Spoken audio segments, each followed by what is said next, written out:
Welcome back, everybody. Happy Monday. Welcome back to The Big Thing.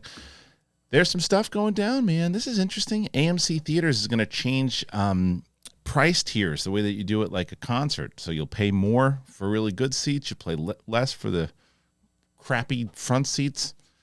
How's that going to work? Do people like that? I don't know. Avatar's not the leader anymore. Battling it out. Knock at the Cabin, doing pretty well. I'll give you my my little review on that movie. Indiana Jones is coming out in June, and Harrison Ford talks about that de-aging material a little bit more. How much of it is actually in the movie? That's going to be interesting. Bella Thorne. I keep saying Bella Thorne. Bella Ramsey was on my buddy Josh Harwood's show and found out the news that season 2 was indeed happening. She's pretty excited about it, and we are too. And I mentioned tonight, man, I mentioned it earlier in my other review. I'm going to see Ant-Man Quantumania. If you want to get the review, you got to subscribe. You got to show a little class and hit that subscribe button. Just announce. But one of the main reasons I'm so excited is because Jonathan Majors is playing Kang the Conqueror. And he talks about, in an interview recently, talked about his role and kind of what Kang's objective is. We'll get into that. And then this Hogwarts Legacy game, it's getting good reviews. So we'll discuss that more on today's episode of The Big Thing. So if you're part of the channel and you've been here already, obviously throw a comment in there. But if you're not, I'm telling you, just announce. That's all we're asking for here. Get all the updates. Get the out of the theater reviews, the Last of Us spoiler reviews, the Big Thing episodes, the Star Wars Big Thing episodes, the Capes and Cowls Big Thing episodes, all of it and more. But you got to subscribe to the channel. So hopefully you do that. We're on video on Spotify, by the way, if you didn't know that. We are on video. Every episode that we put up on The Big Thing now is video on both YouTube and Spotify. And Apple Podcasts, you listen to the audio. You know, obviously listen to the audio on Spotify also. I got some good news about the merch. I got this, and I love this. The Top Gun guy? Yeah, the Top Gun guy. And look at that pillow. That pillow is sitting on the couch, and it is just chilling. The goal is one day Tom Cruise will come into the studio, and we'll let him, we'll give him the Top Gun guy pillow. Yeah, that'll happen. Patreon.com/The Big Thing Show.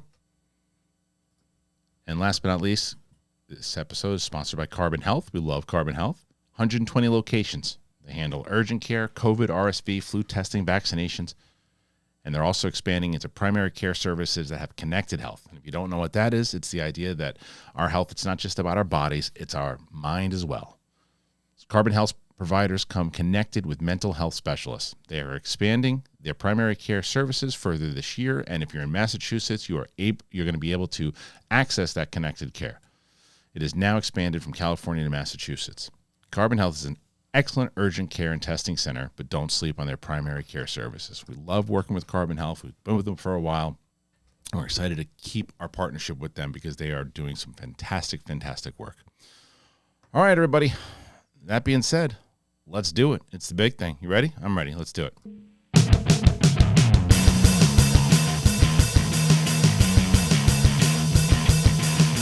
What's going on, everybody? I don't know how long the show will be today. We'll cover what I mentioned up top. Cover about those stories. We'll talk about the stories, see how much we'll get into it. And then we'll move on. I have those Last of Us reviews that are there. And then that show's just spectacular. So if you're the Last of Us fan, I'm not going to get into spoilers, obviously. That's why I did a spoiler today. That's why on Monday I've been putting the Big Thing episodes out a little later, obviously, because when I have a big show to cover on Sunday where there's House of the Dragon, it's usually the HBO shows on Sunday, we push the long show back. It's what we do when the Star Wars or the Marvel shows are out. We'll probably do it once Penguin hits as well. Just depends on what day that show is going to drop. I think Colin Farrell confirmed it's like 8 episodes or something like that. Recently, he just talked about it. So, and then who knows when the other DC shows are coming out. We're just going to have a lot to cover. And March is starting to get crazy. The end of February is going to get nuts. I think tonight kind of starts it off with Ant-Man, for me anyway, on this channel.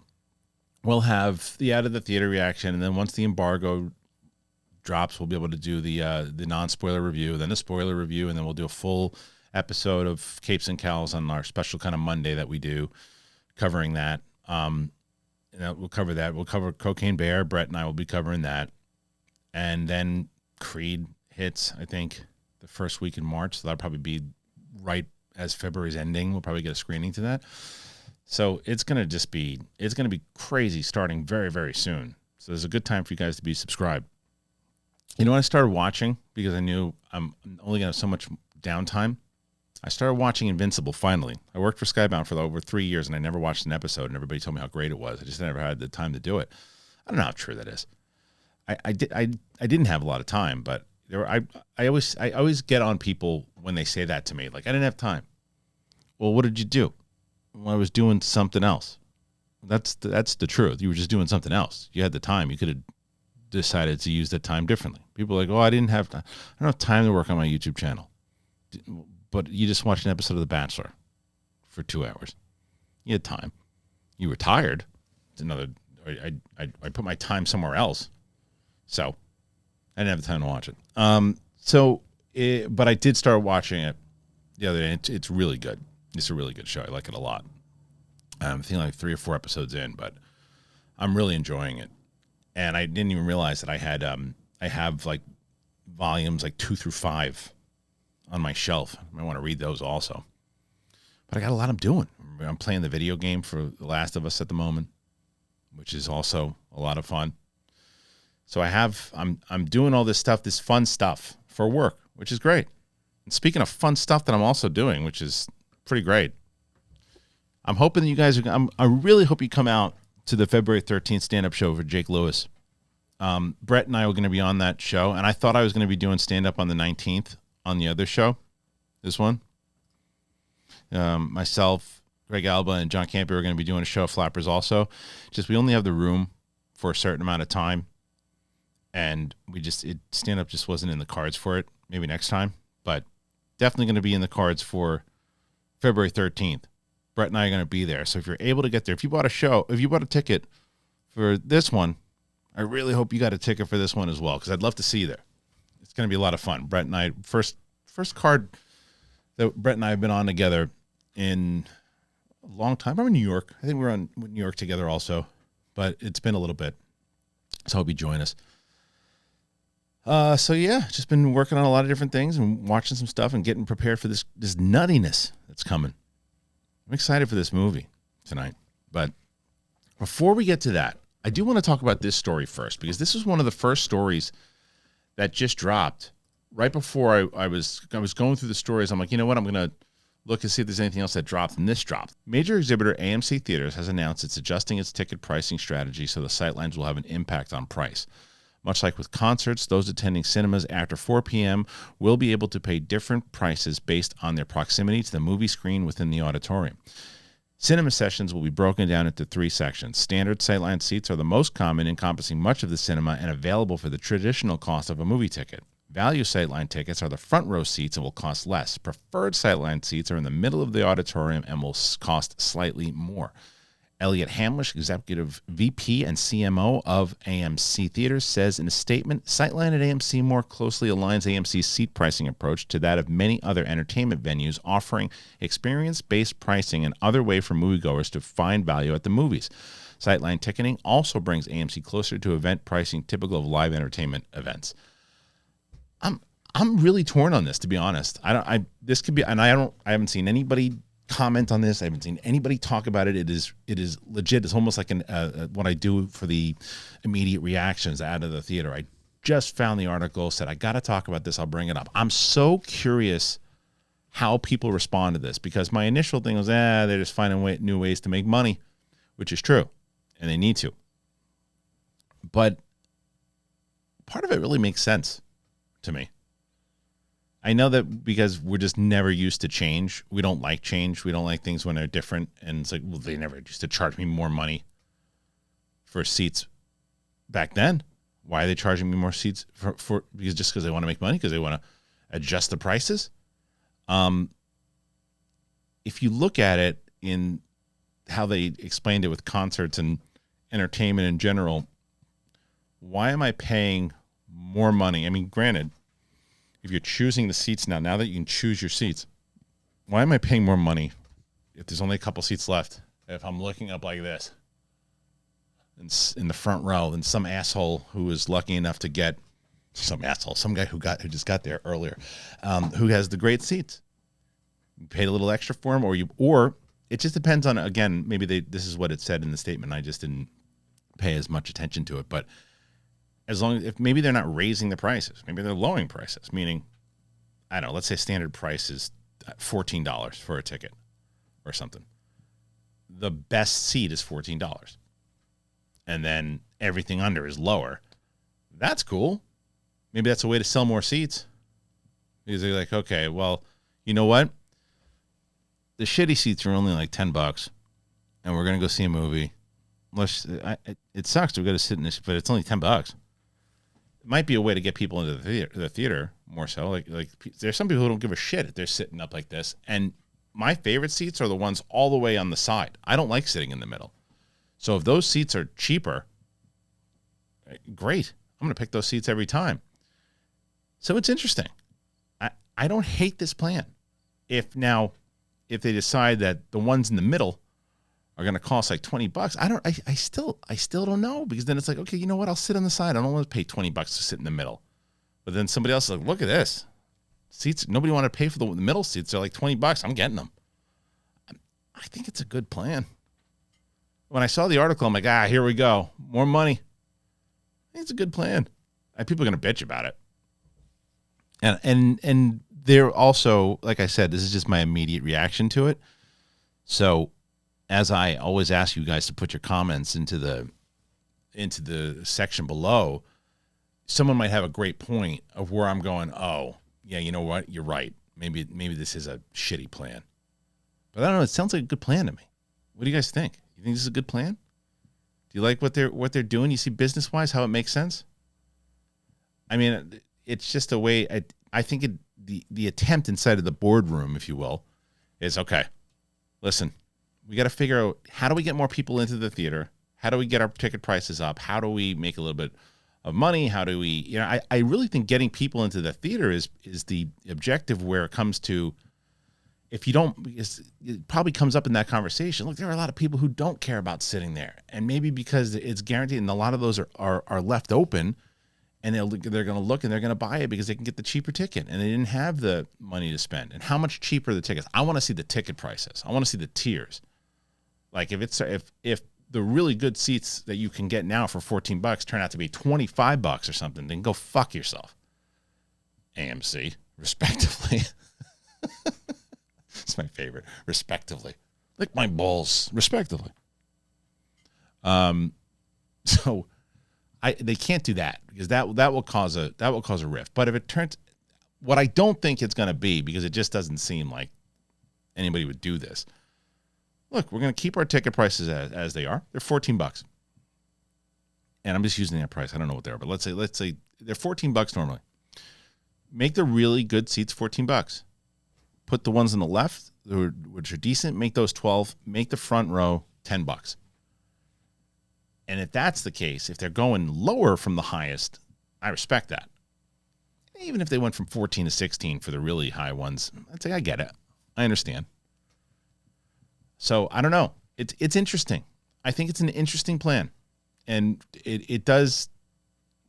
And the way to justify it is say, look, it's entertainment. The same way you're going to go and you're going to buy better tickets for a seat at this theater to see, a musical actor, a comedian or something, then why not for a movie?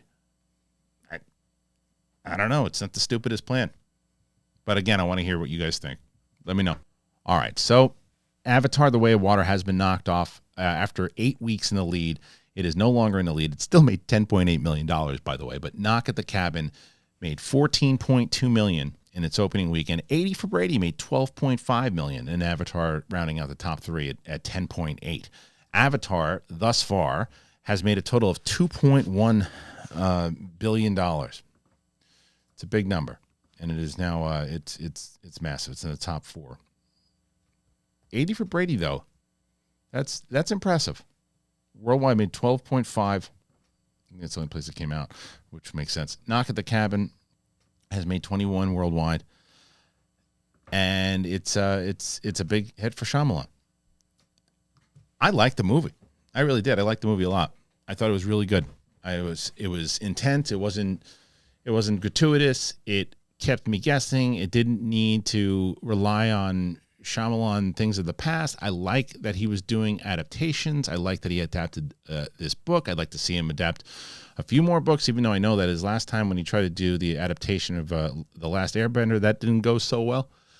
But this one did. And everyone's talking about it, and I said it in my out of the theater reaction, Dave Bautista is fantastic in this role. I mean, he's fantastic. This is his, easily to me, I think his best performance so far in anything he's done. And he's been good in other stuff. I just think he was next level in this one. And I really like what he's saying in interviews and in general. So it reminds me of so Evander Holyfield is one of my favorite fighters of all time, boxers. And I remember one of the things I really liked, even as a kid, when everybody used to talk about, most fighters, and still to this day, boxers, would talk about the payday and talk about, well, I'll fight this person if the payday is right. If they give me enough money, then I'll pay this, then I'll fight this person, then I'll do this. Oh, we couldn't find, the negotiators couldn't find the right money, so so-and-so aren't going to fight each other.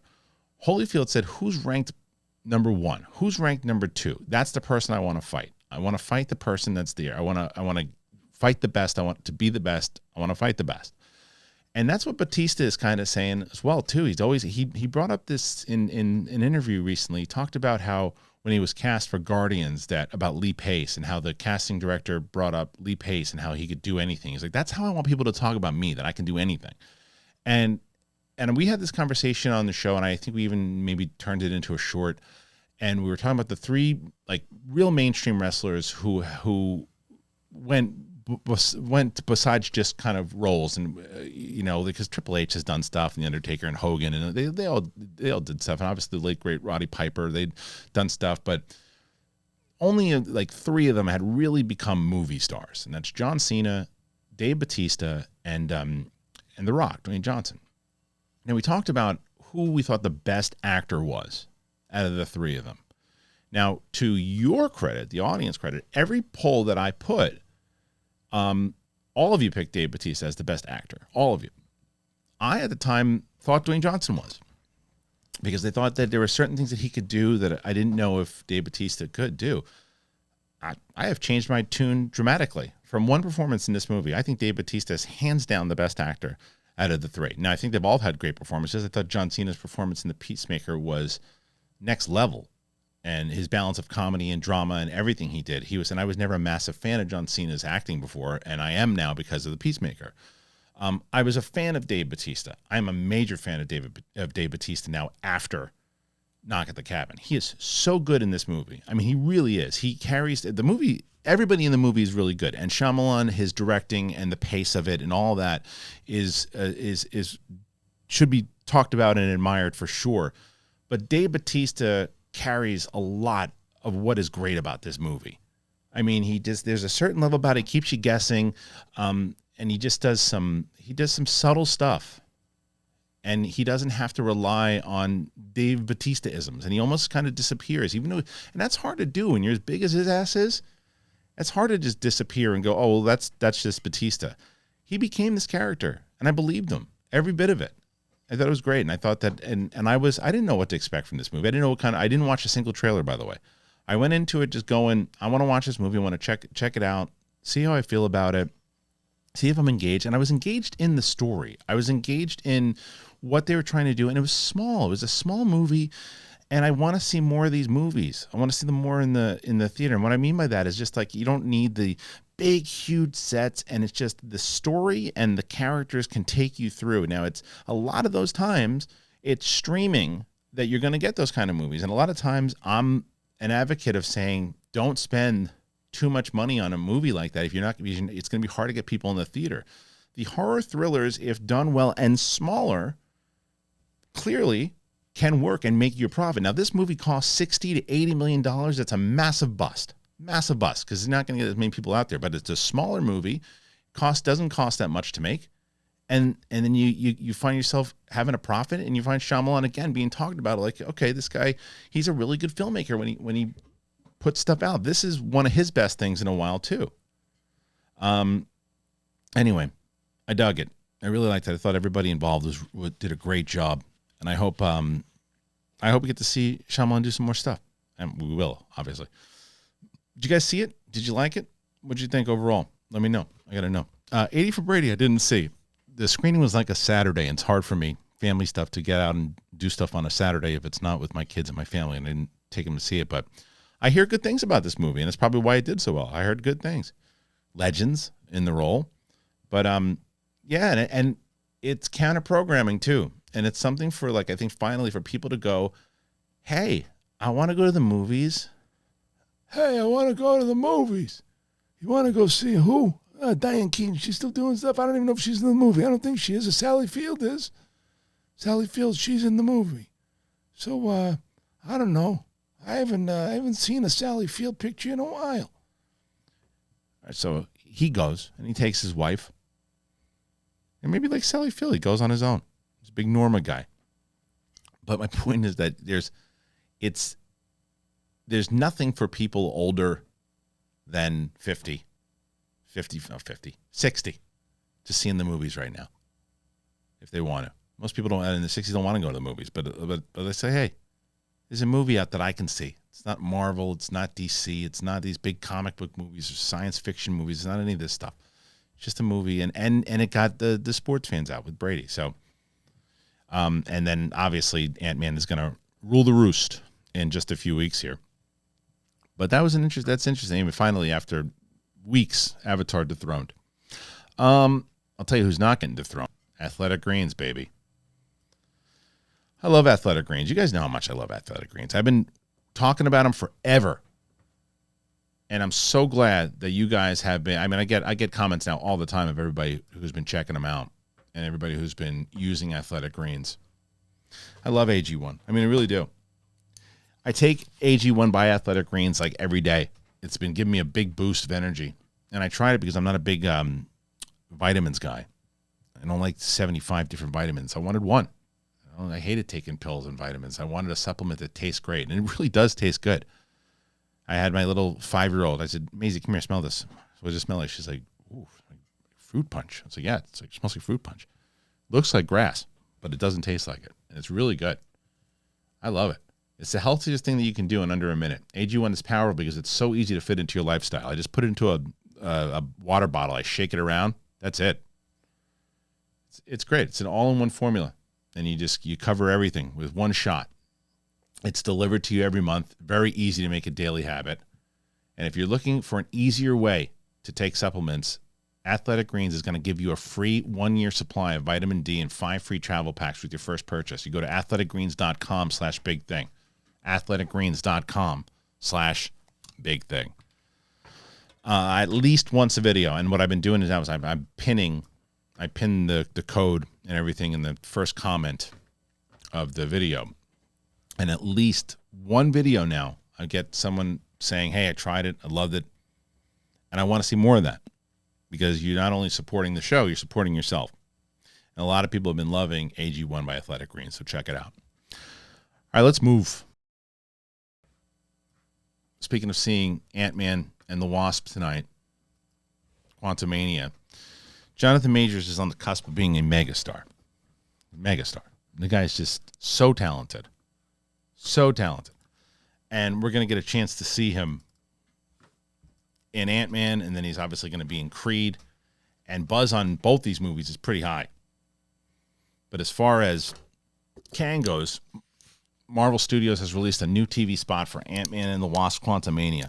It's got new action-centric footage of the showdown between the film's villain, Kang the Conqueror, played by Jonathan Majors, and Paul Rudd, Ant-Man, and his allies, along with teasing Kang's larger plans for the Marvel Cinematic Universe. The third installment in the Ant-Man series is the start of Phase 5, with Kang to serve as the main villain throughout the multiverse saga, which stretches to the end of Phase 6. Majors already made his MCU debut in the finale of Loki last year as He Who Remains, the TVA founder who has kept the other variants of himself, including Kang, in check, at least until his death, which shattered the multiverse timeline. Speaking with Total Film, Majors explains that he considers his Loki and Ant-Man characters two different people, even though they are technically the same person. Major says he sees them as separate, unique variants and has adjusted his performance to match the energetic, high-strung, almost cheery Remains is replaced by a much more stoic and cold Kang. I'm so radical about my language around it because I say he who remains is he who remains. I don't even call him Kang. He may or not be a Kang variant. I leave my mind open to think that Kang the Conqueror may be a he who remains variant. It has to be that lucid for me to keep it going, but no, there are no similarities between the two. I did play Kang the Conqueror second. I didn't even look at the He Who Remains template regarding Kang on purpose. Talking more about the differences between the two variants, Major says Kang is all about efficiency and won't waste time on trivialities. He adds that much more serious and sinister approach impacts Rudd's performance in the film in general. I mean, he's hyper intelligent. It's one of the superpowers. His brain function is just greater than even the smart guys. He's on that level. And the gravitas is a necessity. It's Kang against the world, and at least that's his point of view. There's no frivolity. Kang himself is very economical. He understands energy. He understands time. He understands what it is needs to survive.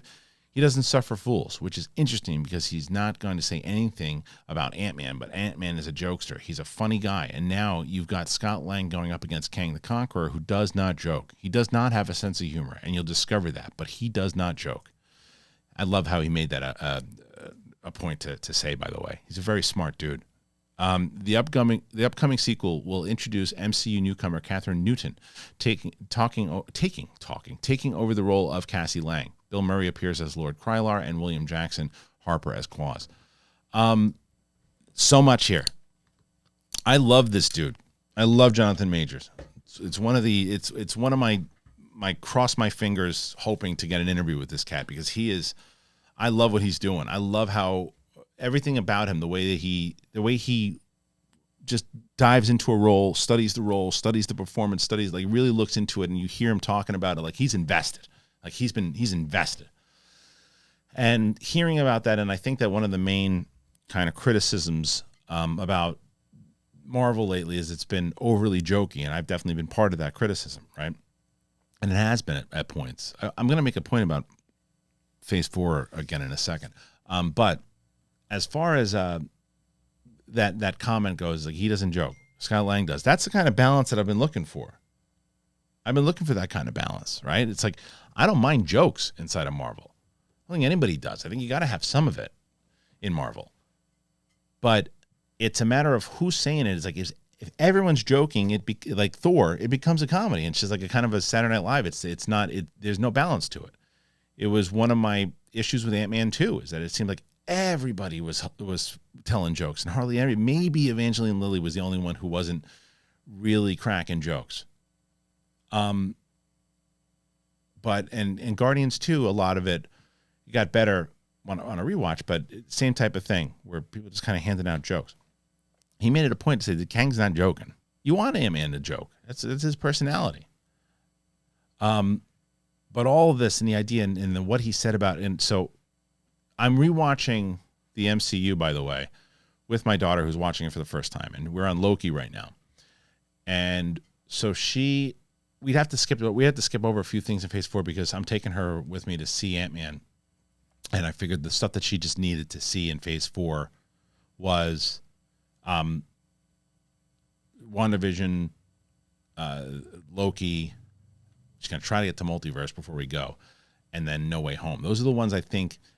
Loki is the one you really need to see for this, and even though they're two different characters, from what he said beforehand of the fact that what happens at the end of that show, it's so relevant to how Kang starts showing up now, and the variants start showing up. So, but what I wanted to say about Phase 4 is this.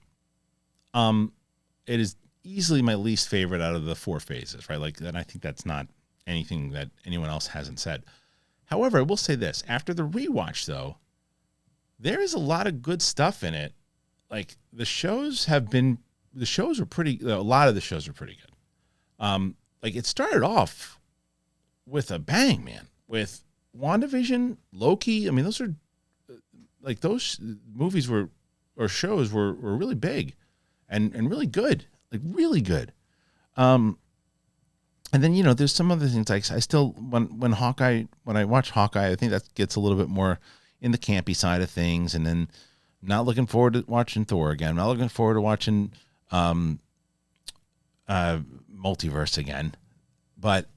And then I think, yeah, because even though technically Black Widow is a Phase 4 movie, if in timeline wise, it really should be a Phase 3 film, right? So all of that, there is some good stuff in Phase 4 for sure, but I think the biggest thing is that it's just a bit messy. And 5 starts with Quantumania. It starts with the introduction of Kang and how devastating he's going to be, but they need to set up rules. They need to set me up, because I have gone away from a stance that I had made earlier of when we were talking about him, and I said, well, what I hope doesn't happen is I hope that he doesn't get defeated, because if he gets defeated, it's going to take away from his power. And then I think it was Winston who made the point. It's like, well, not really, because like there's infinite amounts of him that are going to just keep coming back, and he's just going to keep learning from it. So you take him out in this one, but who's coming back the next time over? By the time he gets to Secret Wars, what's that going to be like? He's going to keep learning. You just can't get rid of this guy. So I kind of like that. So I don't mind. It just depends on how they do it. I hope they don't do, some cliche stuff that I'm worried about on how they're going to treat Scott Lang at the end of this movie, but we'll see. Fingers crossed that it doesn't happen that way. I want to be fooled, and I'll find out from immediate reaction tonight. All right, I want to talk about this. I want to talk about Indiana Jones. I want to talk about Ford talking about the de-aging stuff. He's mentioned it before. He's talked about how he was kind of blown away by it, but this is something again. The upcoming Indiana Jones and the Dial of Destiny marks Harrison Ford's 5th and final outing as the iconic archaeologist and adventurer character, a role he first played over 40 years ago. Holy moly. Whilst the majority of Dr. Jones' adventures took place in the late 30s, when the character was also in his late 30s, the new one unfolds in 1969 with Ford playing a 70-year-old Dr. Jones. There is, however, an extended sequence that takes place in 1944 when the character is aged 45. As a result, the production team uses artificial intelligence and de-aging technology to digitally shave 35 years off of Harrison Ford's face. The tech has been used in various works before and sometimes has been stellar, such as Blade Runner 2049 and Ant-Man, where other times it can get rather patchy, such as in the young De Niro scenes in The Irishman or young Downey in Captain America Civil War. Appearing on The Late Show with Stephen Colbert this week to promote his roles on 1923 and Shrinking, Ford elaborated on the process that went into de-aging. That's my actual face at that age. They have this AI program. It can go through every footage of film that Lucasfilm owns. Because they did a bunch of movies for them, they have all this footage, including film that wasn't printed. They could mine it from where the light is coming from, the expression, but that's my actual face. I put little dots on my face and I say the words and they make it. It's fantastic. The actor recently reaffirmed his stance that the 5th Indy will be his last. Speaking at the premiere of Shrinking the other day, Ford told Variety, "I always wanted to do it. I always wanted the rest of the story to see the end of his career. It's the last time for me." So I'm usually a pretty big advocate for deepfake over de-aging when it comes to stuff like this.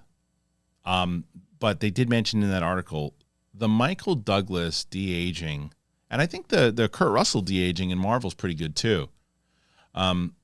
Those are some of the best examples that I've seen.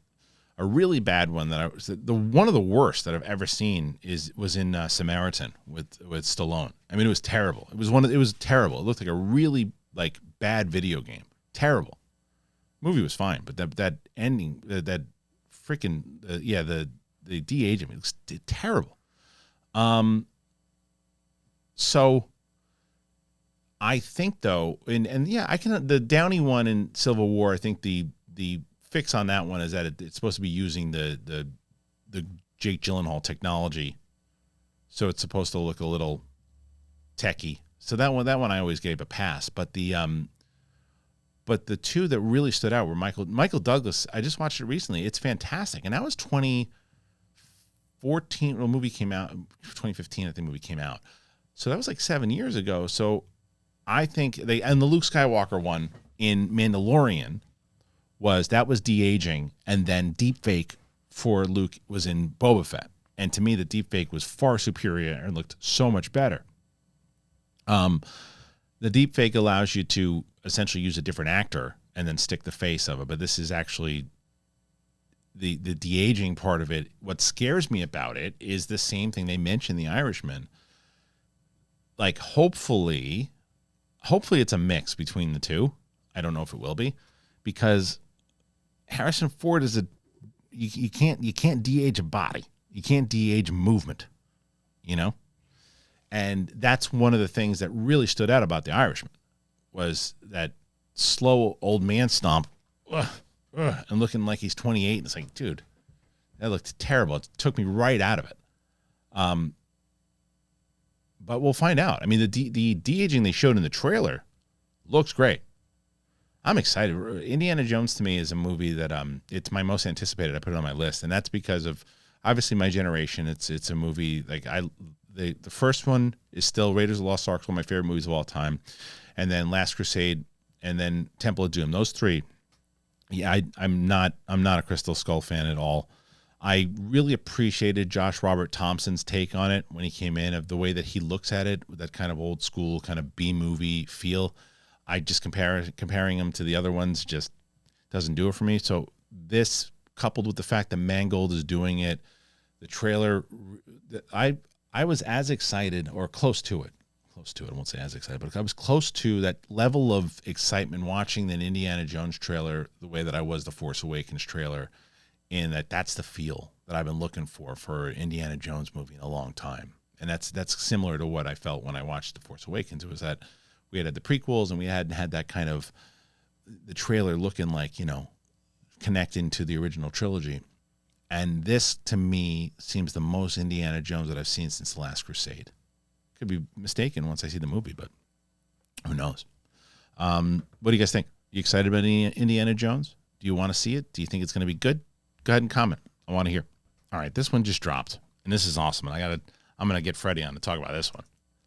In the wake of the success of last year's Scream revival, Sony is dusting off its horror franchise from the same period with plans for a new entry in the I Know What You Did Last Summer franchise. Jennifer Love Hewitt and Freddie Prinze Jr. are reportedly in talks to reprise their roles in the project, which is still in the early development phase, but will be a legacy sequel that passes the torch.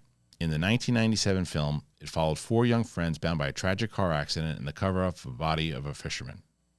They are reunited when they find themselves being stalked by a hook-wielding maniac, the thought-dead fisherman in their small seaside town. Sarah Michelle Gellar, Ryan Philippe, Brigitte Nielsen, Anne Heche, Johnny Galecki, and Muse Watson co-starred in the original, which was a smash hit, $125 million off a $17 million budget. And it was a less received sequel, a barely known standalone third film, and a poorly received Amazon series adaptation. Neil Moritz is in talks to return as a producer, with Liam McKendrick on board to write the script, and Jennifer Kaylan Robinson is set to direct the project. I think this is a smart idea. I really do. And I think, I remember being in college when that first one came out, and my friends going, "You got to see this movie." And I was I'm not, you guys know, maybe you don't know, I'm not like a massive horror fan, the slashers and that thing. This was a fun movie for sure. But then the second one came out, and it was like they were just kind of milking it. But me aside, this article nails it. If they can do what they've been doing for Scream, because Scream has now had this revival. Because Scream, I thought, was, a lack of a better word, dead franchise. I was like, what are you doing? You just really, enough with this. And they are fast and furiousing it. And the sixth one, to me, I can't believe it. And even the fifth one, I think it was on my anticipated list. But the sixth one, to me, looks great. That trailer was fantastic. The last one, I loved it. And I'm like, man, you got this old sourpuss going. Oh, I can't wait to see that one.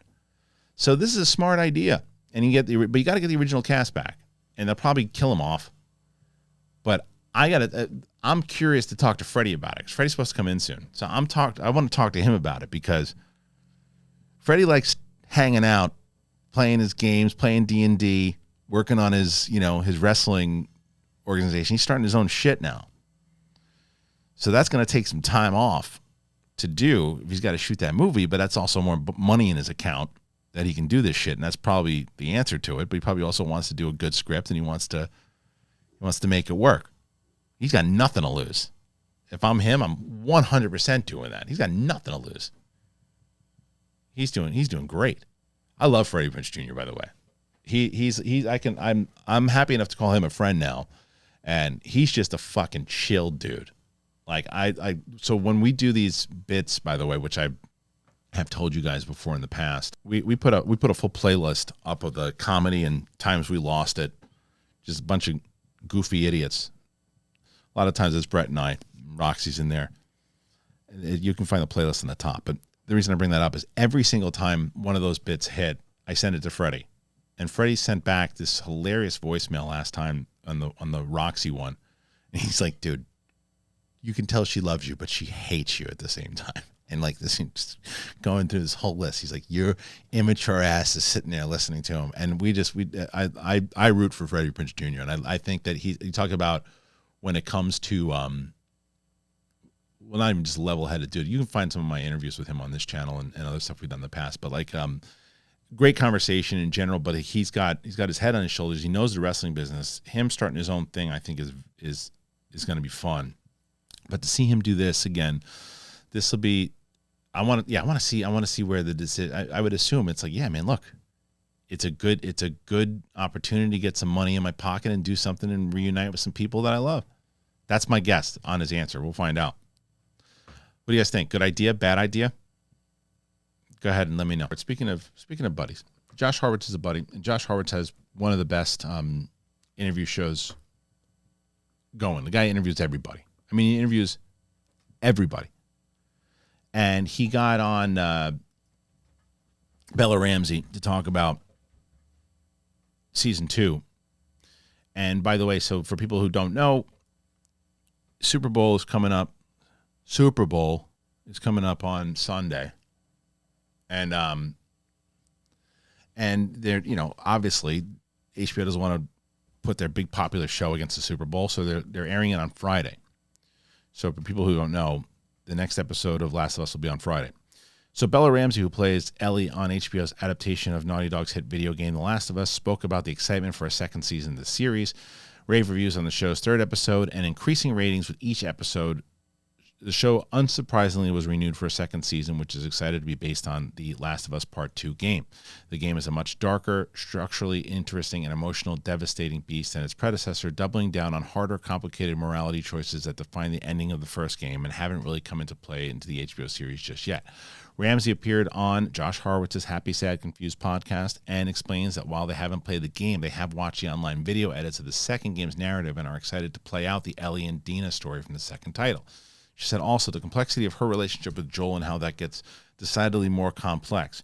I'm looking forward to that, and the violence that ensues is thrilling in a way. To get to explore that in a really safe environment would be cool, but I'm nervous about it too. I know what happens in the second game, and I'm nervous about that's going to be really sad. So there's a spoiler in there. The show's executive producer, Craig Mazin, also revealed that there is an emotionally rough Joel flashback coming up. He tells TV Line that while the Frank and Bill flashbacks are by far the longest of the series, there are more incoming, including the Joel one. I don't think we're going to go backwards at length that we did for Bill and Frank, but Joel's past is what informs his future. There's a particular moment that I'm thinking of that also hits me so hard. Pedro Pascal's portrayal of Joel has so much soul and humanity to it and vulnerability, especially when Joel is alone. He has to be a tough guy around everybody, but when he's alone, that's when you see all that soul. The recent third episode has seen itself reviewed bomb on IMDb with a surge of 1 out of 10 reviews. Highly disproportionate and compared to the previous episode. Silly. While some reactions offered some genuine criticism over how the episode departs significantly from Bill's level, the others not so much. Yeah. In the wake of the episode, a trailer for tomorrow night's fourth episode was posted and shows a glimpse of the performance of blah, blah, blah, blah, blah. Okay, so anyway. Being able to get a second season of this show, I'm curious though too. I'm not going to tell you the spoiler. I know what the spoiler is for the second game. I'm curious if they're going to do that. I'm curious if they're going to write around it, because like they showed from episode 3 that they can write around certain choices that were made in the game and make it work for the story. I hope that they do that. I don't know. How do you say you haven't played the second game? Well, without spoiling anything, I just hope for the understanding of it in general that they make some changes. But I have to play the second game, and maybe I'll change my tune and say, hey, you know what? I think it works this way. They can try that also. But that's it. That's all I got for you today. I think it was a fun episode. We got a lot to talk about. How about you guys? Did you like these stories? Did you want to talk about more stuff? I don't know. Tell me. A lot going on in the channel, as I mentioned. Ant-Man Quantumania, Out of the Theater reaction, that's going to be tonight. So if you haven't already subscribed to the channel, please go ahead and show a little class and do that. Subscribe to the channel, help us get there, and then you can see that reaction tonight. We have, Friday, it looks like, we're going to have The Last of Us, Episode 5, instant reaction, and then I'll probably put the spoiler up the next day on Saturday. And then Sunday, it's going to be it's anywhere between 5 to 10 trailers, reactions, potentially. And then I think the week later, we'll have the non-spoiler of Ant-Man. A lot of stuff coming up. That and more. So go ahead and let me know. What do you want to see coming up? Any questions, by the way? You know what I want to do also is that a lot of people, I see sometimes people put in those super stickers in the episodes. If you put a super sticker in there, ask a question. Because if you ask a question, then I'll focus on it on the next big thing. And I'll just take screenshots of it and play it. So I love when people just kind of donate. I think that's really nice. But I also want you to get something out of it too. So if you're going to put a super sticker in the comment section, go ahead and do it and ask a question, and then I'll highlight it in one of the upcoming episodes, probably the direct episode afterwards. And we'll see if that's something that you guys want to continue to do. That's it. That's all I got. Thank you guys again for joining me here today on the show. Make sure you do it. Apple Podcast, Spotify. We're on video on Spotify. Thank you guys. You guys are the best. I appreciate you, and we'll see you on the flip side. Peace.